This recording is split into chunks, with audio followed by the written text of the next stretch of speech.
Hello everyone, அஸ்ஸலாமு அலைக்கும். ரசம் எப்படி செய்கிறதுன்னு பார்க்கலாங்களா? நான் இப்படி தாங்க செய்வேன். டேஸ்ட்டாக இருக்கும், செஞ்சு பாருங்கள். ஹோட்டலில் இருக்கிற மாதிரி சுவையாக இருக்கும்.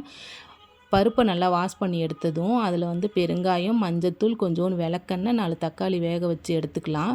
அரைக்கிறதுக்கு 1/2 டீஸ்பூன் மிளகு, 1 டீஸ்பூன் ஜீரகம், பெருஞ்சீரகம், ஒரு காஞ்ச மிளகா போட்டு கொரப்பாக அரைச்சி எடுத்ததும் அதிலே கொத்தமல்லி, கருவேப்பிலை, ஒரு பச்சை மிளகா, பூண்டு போட்டு கொரப்பாக அரைச்சி எடுத்துக்குங்க. புளியை முன்னாடியே நல்லா ஊற வச்சுக்குங்க. தாளிக்கிறதுக்கு எண்ணெய் ஊற்றி வெந்தயம், காஞ்ச மிளகா, வடவும் போட்டு இந்த மசாலாவையும் அதிலே போட்டு நல்லா கிண்டிட்டு, நல்லா பெருங்காயத்தூள் நிறைய போட்டுக்குங்க, வாசமாக இருக்கும். அதிலே கொஞ்சோண்டு கொத்தமல்லி, கருவேப்பிலை, வெங்காயத்தை போட்டு ஒரு வதக்கி புளி தண்ணி ஆட் பண்ணிக்கோங்க. உப்பு தேவையான அளவு போட்டுக்கிட்டு அதிலே இடித்த சாம்பார் பொடி போட்டிங்கன்னா வாசமாக இருக்கும். கடைஞ்சி வச்ச பருப்பு அதில் ஊற்றி உப்பு இருக்கா என்னான்னு அந்த ஸ்டேஜில் செக் பண்ணி பார்த்துக்குங்க. இந்த மாதிரி நுரக்கட்டி வந்ததும் ஆஃப் பண்ணிக்கோங்க. ரசம் சூப்பராக இருக்கும். நீங்களும் சாப்பிட்டு பாருங்கள்.